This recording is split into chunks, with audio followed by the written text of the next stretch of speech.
பெற்றோர்கள் நிதானமான முறையிலே வேகத்தை குறைத்து ஓடிக்கொண்டிருக்கின்றார்கள். பொறுத்திருந்து பார்ப்போம் இறுதியாக என்ன நடக்கப் போகிறது என்று. வேகமா வேகமா ஒருவர் மாத்திரம் வேகமாக ஓடி வருகிறது கொண்டிருக்கின்றார். எந்த குழு வீரர் என்று பொறுத்திருந்து பார்ப்போம்.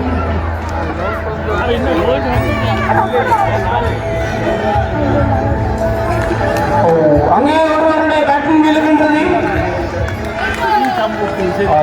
இன்னொருவருடைய பேட்டிங் விழுகின்றது. அந்த விழும் பட்சத்திலே அதை எடுத்துக் கொண்டு விட வேண்டும். இல்லாத பட்சத்திலே அது அந்த போட்டியில் இணைத்துக் கொள்ளப்பட்டதாக அவை மாற்றாது என்று எதிர்பார்க்கின்றோம். நடுவர்கள் தீர்ப்பு இறுதி முறையானது. ஒரு எதிர்பார்ப்பு அங்கே ஒரு வீரர் வேகமாக ஓடி வருகின்றார். எந்த குழு வீரராக இருக்க போகிறார்?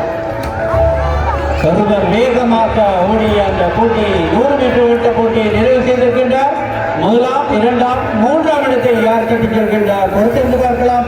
கனவகிரி நடைபெற்ற அந்த பேட்டிங் விழுந்ததன் மூலமாக யார் அந்த இடத்தை பெற்றிருக்கின்றார் என்று பொறுத்திருப்பாங்க.